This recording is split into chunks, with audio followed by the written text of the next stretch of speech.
Today we look at the Lee Pro1000. A press that's got a bit of a bad reputation. Some people say they're too tricky to set up, they're difficult to run, they're full of nonsense, they don't want to prime.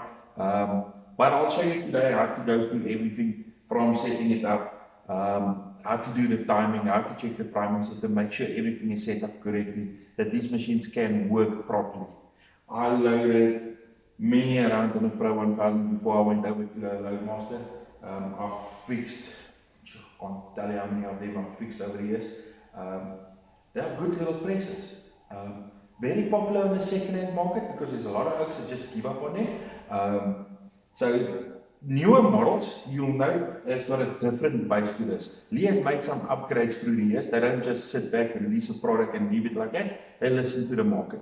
So the new model has got a steel base with a locating pin that helps a lot with the priming of the machine and keeping the timing of the machine. I'll show you a picture of it here differently. But we're going to look at the red base models because these are very popular in South Africa in the second-hand market. Like I said, a lot of guys just give up on them and sell them on, and they're quite cheap to pick up second-hand. But there's a few things to look out for when you pick them up second-hand. So let's look at everything. I'll take you through everything on this press. How to set it up, how to get the timing right, how to get the priming right most importantly, and what to look out for now when you buy these second-hand. So let's have a look. Okay, so what to look out for when you buy this second-hand. You'll notice on this press it's got a roller handle. This is the newest style handle with the brass colored toggles. This is the one that you want. Older handles look like this, wood ball grip, aluminium, and it's got an aluminium toggle. These aren't manufactured anymore, so if this breaks, you're going to have to do the roller handle upgrade. Okay, next thing to look out for are these bolts on the side here that hold the connecting link onto the press. Older models have got a roll pin in there. Now Lee replaced those roll pins with these bolts. They were self-tapping bolt, but Lee stopped making that a good few years ago. So if something would happen with the roll pins, you're going to have to engineer something there if you replace the handle. Right, next thing to look out for if you buy this thing second-hand is if you look at the carrier. This is the old carrier, just to make it clear to you on the video. If you note where the ram goes into the carrier, there's an Allen bolt there that secures it, and then on the side there you can see that gap there. If that gap is deformed like that, not straight, that's a good indication that the carrier has been warped. These carriers are made of aluminium to save money, so they're not the toughest things around. If you over tighten that bolt there, you are going to warp the carrier. If you warp the carrier, it's not round anymore, it's not going to time properly, it's not going to prime properly. I wonder if you can see on the camera, you'll notice that piece there, that hole there, is not round anymore. So the gear that works there is going to get stuck in there and it's not going to rotate freely. That will lead to timing and priming problems. So when you buy this, have a look at that gap. Make sure it's straight. Next thing to look out for is on the die sets. Most of the presses will come with dies.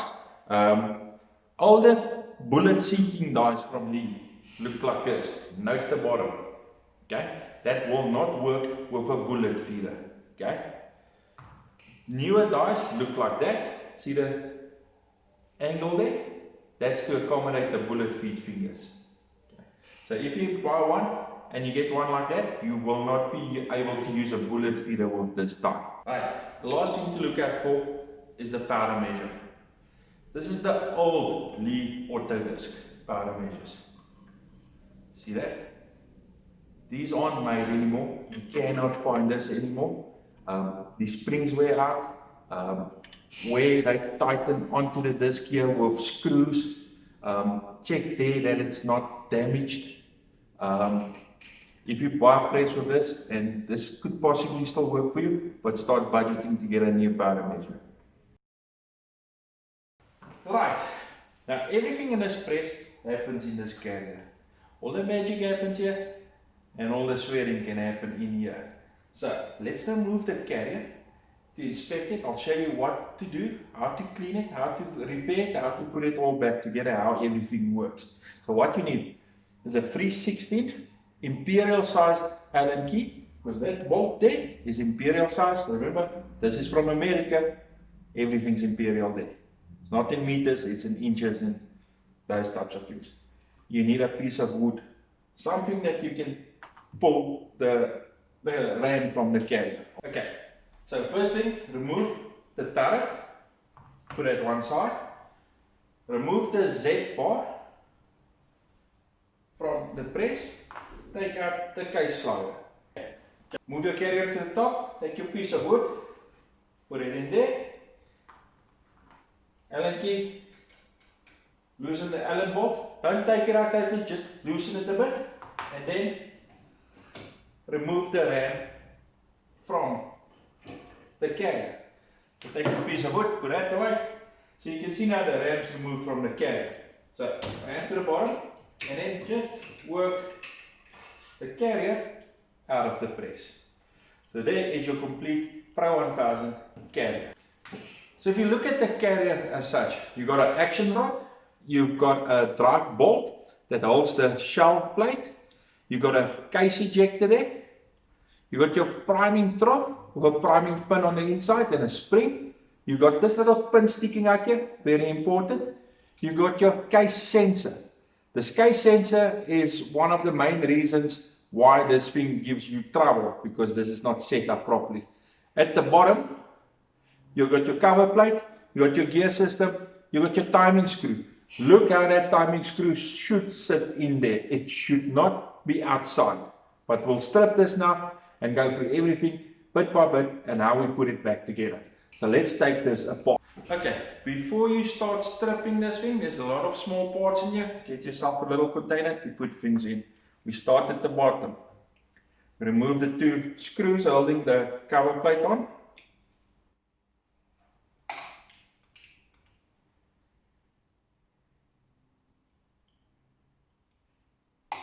Okay, remove the cover plate. Remove the timing screw. That's just a normal Phillips head screw. Okay, remove the index rod, the action rod with the auto index ratchet on, the ratchet gear.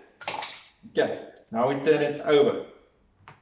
We remove the case ejector, which is just a piece of metal.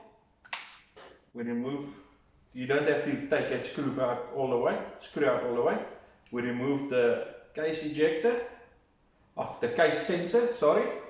Take the screw out, and then careful, there's a bushing in there, don't lose it.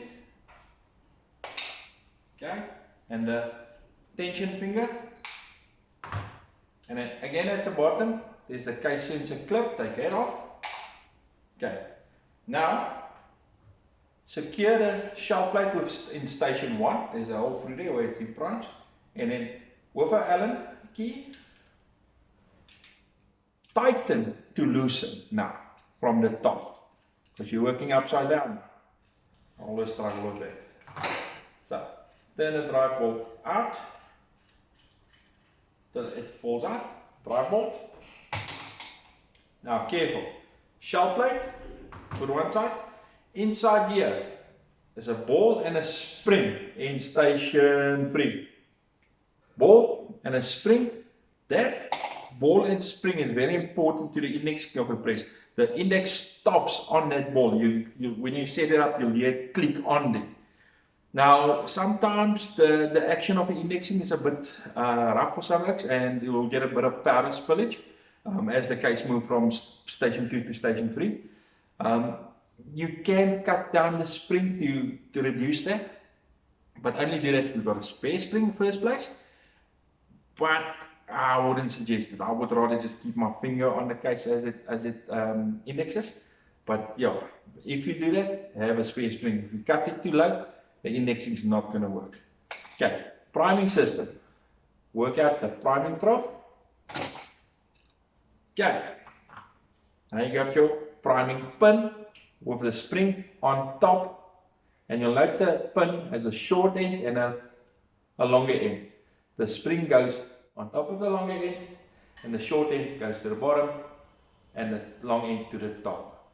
A lot of times when I fix these presses, this is upside down. So be sure of that. But we'll go through that now when we reassemble everything. But first, now we have to check our carrier if it's still in good shape. Remember I said about warping the carrier? To check that gap there, make sure that gap is straight, and then if you turn the carrier upside down, make sure that that part there, the middle part there, is still round.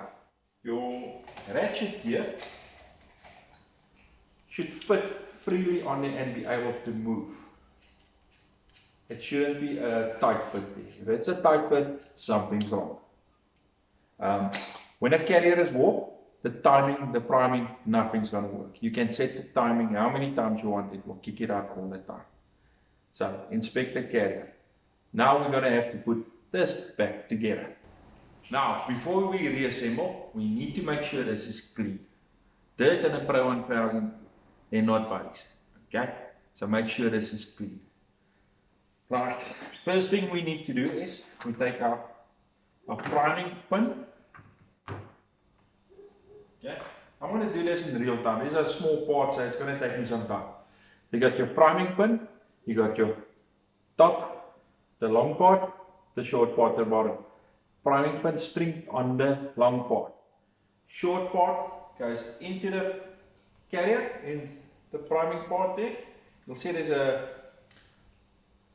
triangle hole there. Goes through there.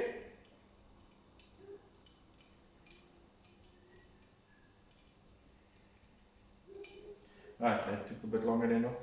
Your priming trough goes in there, so your priming pin can go through. Okay, so just secure that there. Then spring, next hole, ball goes in there. Okay, hold it there to secure it. Okay, put your shell plate. Before we put our shell plate, this is an important part. We're going to take a little bit of oil at the bottom of the shell plate. And I'm talking 3 drops like that. Just a little bit. And you'll notice I'll use a good gun oil on most of my presses when I clean it. Especially moving parts. On the RAM, a motor oil works good. But for this I prefer doing that. So that goes on top there. So it just makes it easier for us to hold it there. And all those parts can't fall out. Drive bolt goes through the bottom. In there. And just turn it by hand. Remember now, you're turning loose now to fasten because you're working upside down again. And just fasten by hand. Don't torque that or anything like that. That is more than enough. And then you can turn your shell plate and you can actually hear the click. That ball is doing its job there. Okay, so we got that. Then we take the case ejector. We add it in there and we secure it with the screw.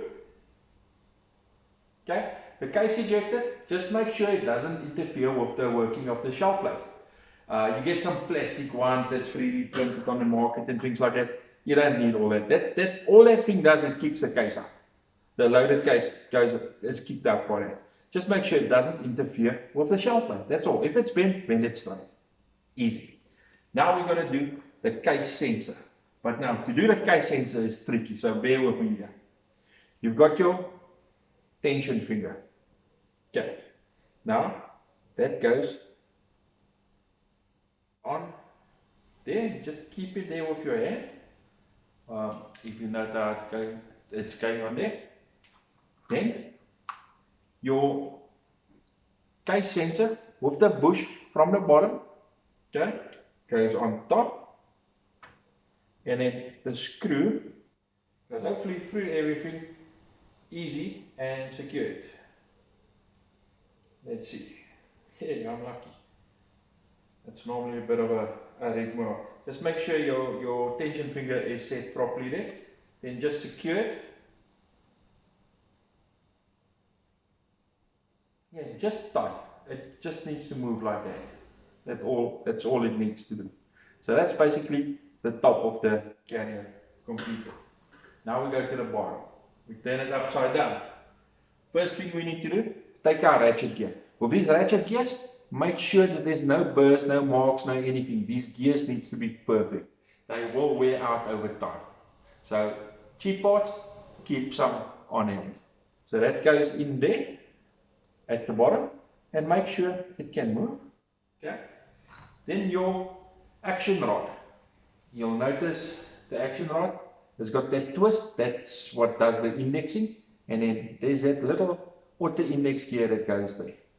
Note how it goes on, and it fits in there, and you'll notice the auto index gear fits exactly into the ratchet gear, like that.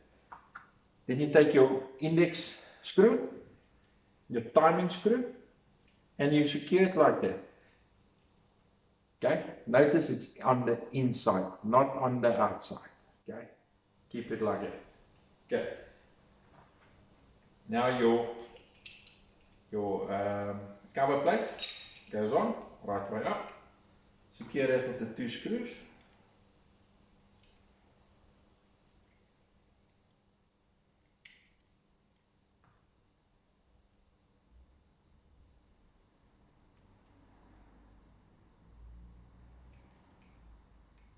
Okay, just tighten the screws. Don't over tighten anything on this carrier. It's not needed.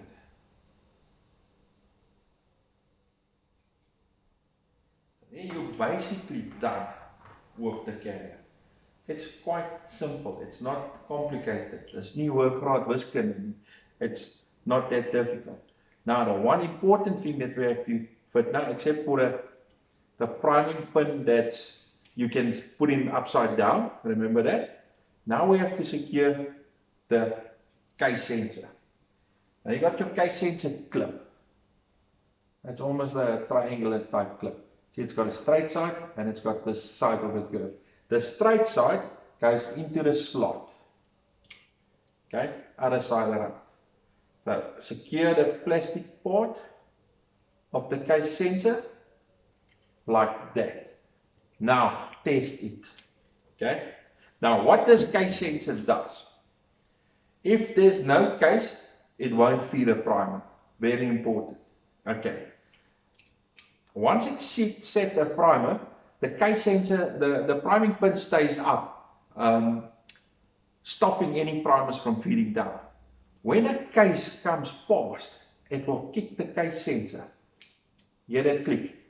That will drop the priming pin and will feed a primer. That needs to be perfect.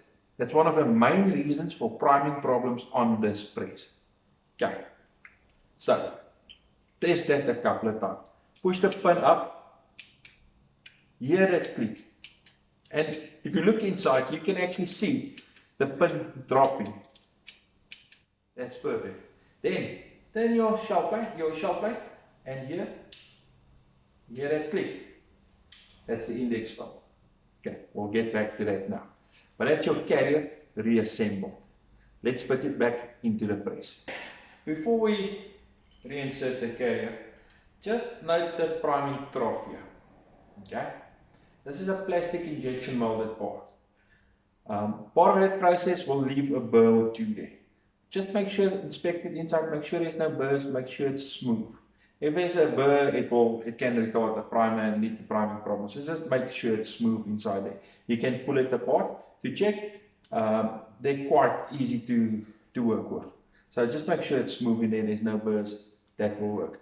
Now, you'll notice also, it's gravity fed. If this thing's empty, those couple of primers at the bottom is not going to feed. It needs pressure from the top to feed. So keep this tray full of primers. We'll get back to that now. So, now, we get back to the press. We've got our hand. Our hand always needs a bit of work. Motor oil works best. For convenience, I'm just going to use my ALG Go Juice here quick. Just a couple of drops. And then just work the hand to make sure it's smooth. Okay, very important now. This part of the ram here, do not get any oil on there. You'll notice this is smooth. It fits into the carrier there. That's also smooth. And that's for a very good reason. Remember, we spoke about this Allen bolt that tightens it on there. And when you warp this carrier. The press is designed so that if you have a stuck case in your sizing die and you force the press down, the ram will be pulled free from the carrier, leaving a carrier to the top attached to the die, basically with that case, and not damaging the carrier. If that's too tight, what's going to happen? That's aluminium, it's going to break. Okay? So that's why that's smooth and that's how it's supposed to work. Do not over tighten this ring onto that ram. Okay, so let's put it back in. So again, it's just a wiggle to get the correct way in. So that, okay, there we got it. You can see it fits basically onto that pillar. On the back pillar here, that pin on the priming pin sticks out there, and then your carrier's there. So just slowly, you can see the ram is now inside it. Now take that 360 Allen key again, and just tighten up there. And tighten. Do not over tighten. Now, you'll notice there the timing is now totally out there. It won't even go to the bottom. We're going to set that timing now. So now we've got an issue with the timing. The timing is out of the press, but we need the turret in place to set the timing. But before we do that, we need to reinsert the Z-bar and the case slider. Now, the only other place you're going to put oil on this press is underneath the tang here, underneath it, not on the case slider itself. So just a drop, like that. Okay, then case slider goes on, and you can work it a bit to smoothen it up. Okay, then your Z-bar goes on. You'll notice it's got a long part and a short part. The long part goes in there. You'll see there's a plate there with a hole. Get this in there, and then on that case slider, let me just show you that. There's two holes there. The back hole is for the Loadmaster, the front hole is for the Pro1000. On the newer presses, that's been changed. It's a spring setup now. It's totally different. So follow the instructions on the new press. This is for the old press. So the second hole, not the last one. So again, case slider on.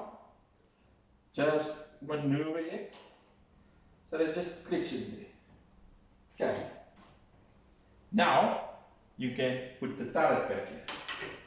So put the turret in and turn it till it clicks. Okay. So now you can go up and you can go down. Now we stop there and we can't go further because the timing's out. So we take our screwdriver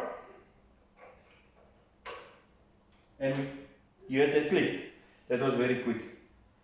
You'll turn it till you hear it click.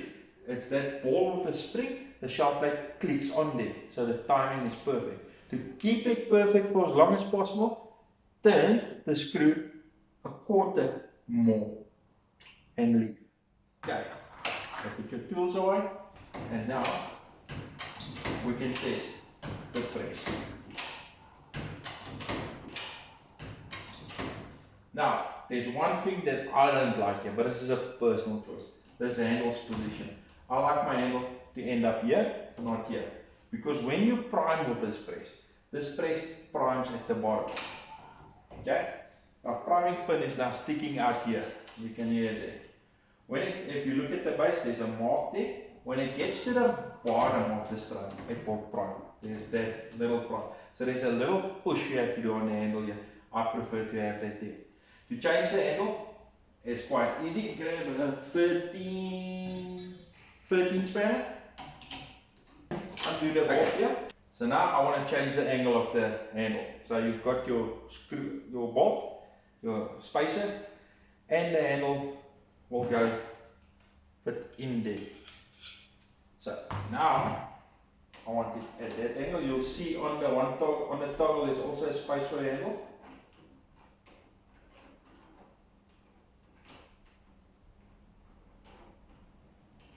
Put it in there, find it out, start tightening up. Now you can take your handle, you can actually put it in there. That might be way too far, So we have to loosen here again.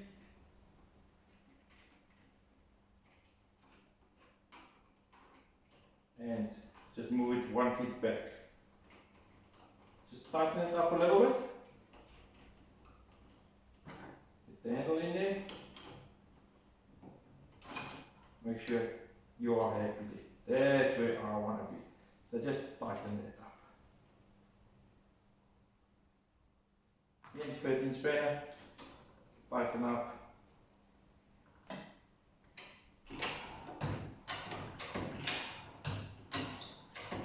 Much better. You can adjust the angle of the handle also with it. That for me is comfortable. Okay, now we've got a press that times everything set. We're happy. Now time to set our dies. Always start with your sizing die. Why? Because your sizing die will set the height of your stroke. That's very important. So, move the carrier all the way to the top, turn the die all the way in.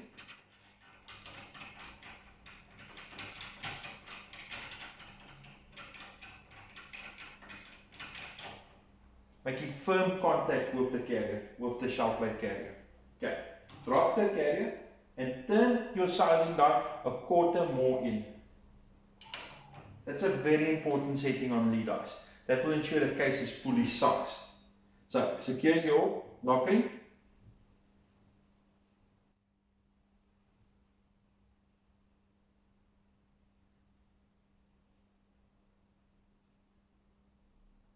Okay, so that die is set, but we have to test it. So we take a case. Set the case in there. Let's size it. Okay.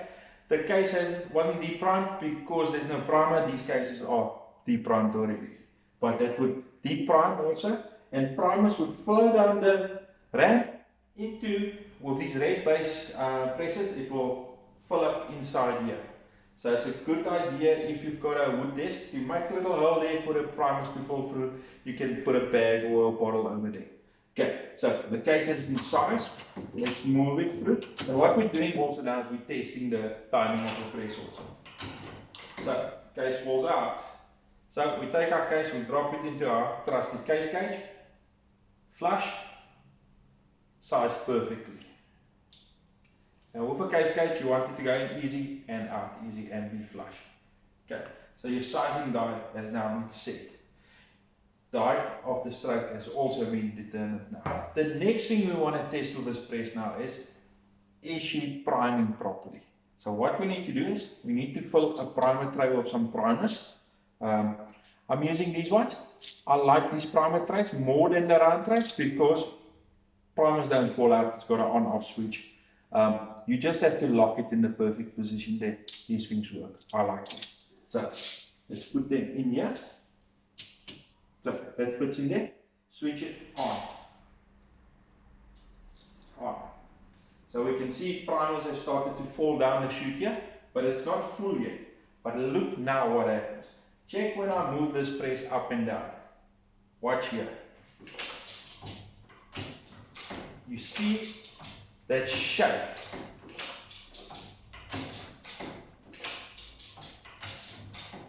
It's a spin on the side of the primer trough, and on this pillar you'll see there's some notches working here.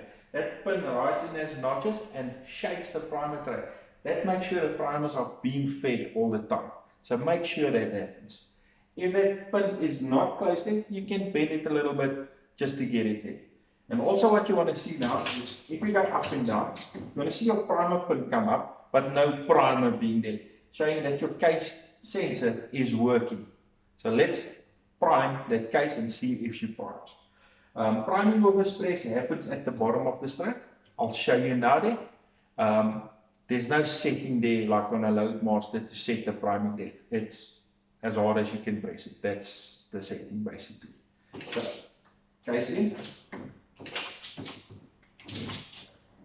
As we go down now, you'll see there will be now a bit of resistance, a bit of force is necessary now to prime the case. You saw that. That case is now being primed. At the top it will do the next step, but let's see if it's primed properly now.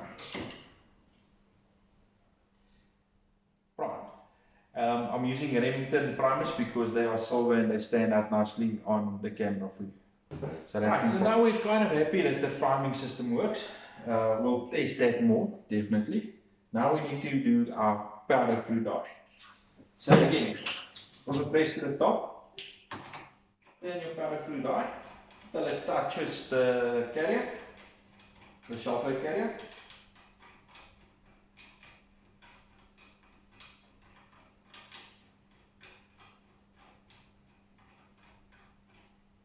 Okay, it's touching. Now, turn it up one full turn. I've got a mark here. One full turn. At that setting, it will only dispense powder, it will not flare the case. For more details on setting the dies, I've got a couple of videos on our channel on that. But if you want to add flare now, you have to turn the die back in. I use bullet core bullets, so I need a little bit more flare, so I do a half a turn back in. So there, and then secure the lock ring. That will give me a fair amount of flare now and will activate my powder measure. The case will activate the powder measure.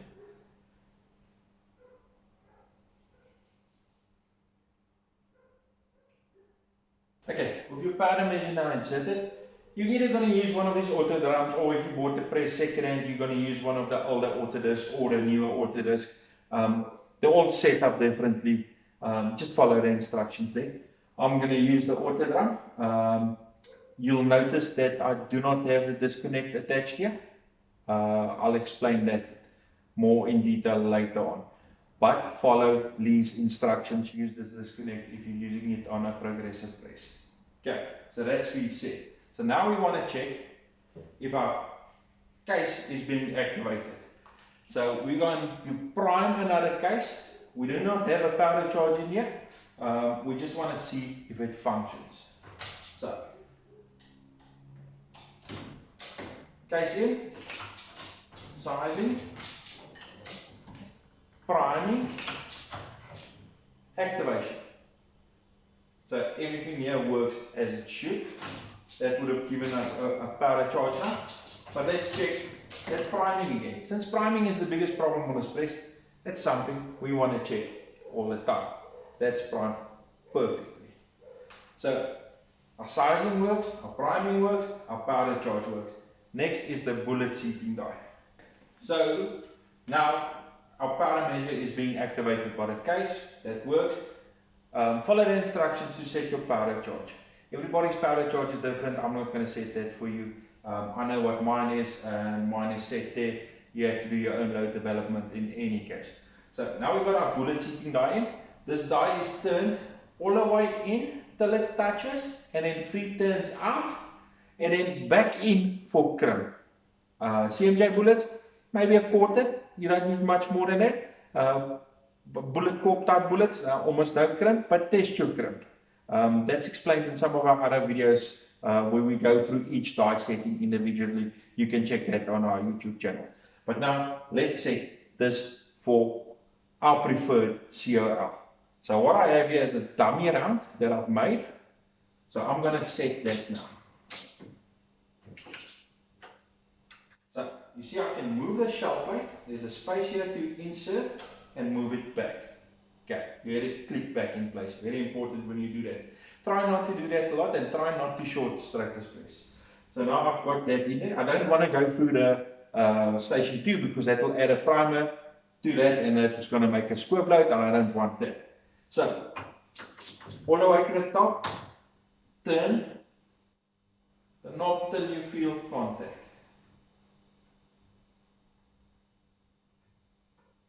That should set your COL. So very important on your die settings. The most important die setting is your sizing die. Make sure you set that first. That determines the height of the stroke, and all your other die settings are done off that setting. If you change your sizing die somewhere, you're going to have to redo your other die settings. But that's basically your die setup, everything done right there. Now we're going to attach the case feeder, and we are going to run a couple of cases for you just to confirm the priming of the press. Right, now we have our case feeder attached. Again, it attaches with 2 bolts here, with 1 bolt and 2 nuts. When the case falls free like that, there should just be a tiniest of gap. Lee mentions a penny width there. Keep to that. That will just make sure everything feeds properly. Quite easy to set up. Follow the instructions. Got a couple of cases in here. Let's prime them only and see if the priming system works.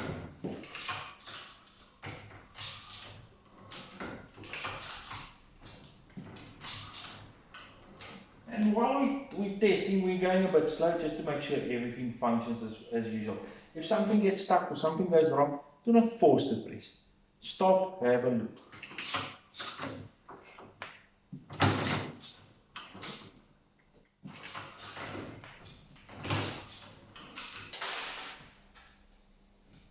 Right.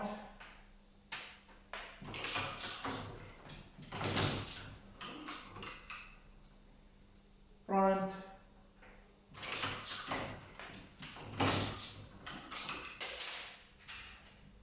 Right.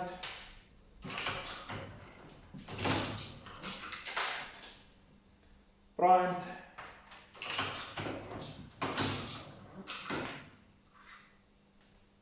Right. And the last one to check, prime. Now there you have it. A Pro 1000 setup for you. Okay, you will have to do a little bit of setup yourself if you get the press setup. I mean, you have to set your COL. Your preference is not the same as mine. You have to set your power charge. But most importantly, you have a press that indexes properly. You have a press that primes properly. Those are the 2 biggest problems of this press. Okay, now to get that right is making sure that you do the setup correctly. Your sizing die, set it up properly. Remember that quarter turn, very important. The other 2 dies should never touch the shell plate. Okay, they're touching the shell plate, there's problems, things are not going right. Okay, you are flaring way too much then and you're crimping way too much. So make sure about your die settings. Your priming system on this press is very, very sensitive. This is gravity fed. Make sure you always have a full system.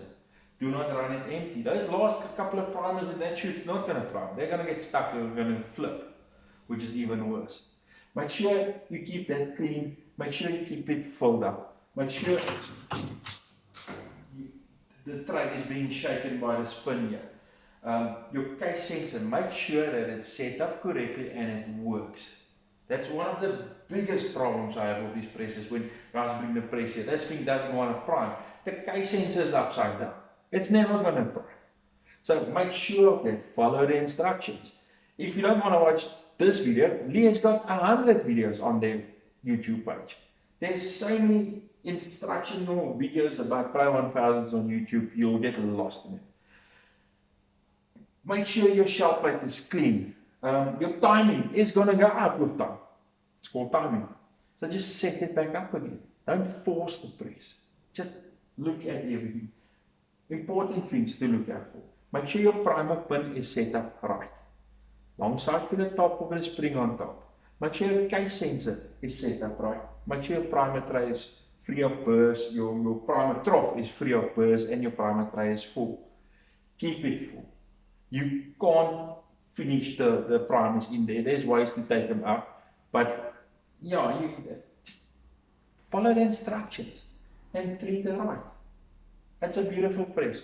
It's the cheapest progressive press you can buy at the moment. Fully set up. You can buy the Auto Breechlock Pro, but then you have to buy dies and power measures and everything. Pro 1000 comes ready set up for a caliber for you. The only thing that you have to buy extra is a case collator. This is an important thing. Always add this. This is a nice to have. This makes filling this case feeder much easier. Auto drums only ship with 2 to 3 presses. If you can, if your plan is ever to load 223 or 9mm, either in a Pro 1000 or Loadmaster, buy the press in 223 and convert to 9mm, much cheaper. Okay, that's a free tip from me. But yeah, these presses are easy to maintain. Just keep them clean, keep them running smooth, keep them oiled where they should be. Do not over oil things, and just follow instructions and enjoy your reloading of these presses. Second-hand presses, I showed you what to look at for. Newer presses, much easier to set up. I hope this helped you. I hope you've learned something about the Pro1000. If you have any questions, comment below. Phone me, send me an email. Book your press for a service. Thanks. I'll see you guys next time.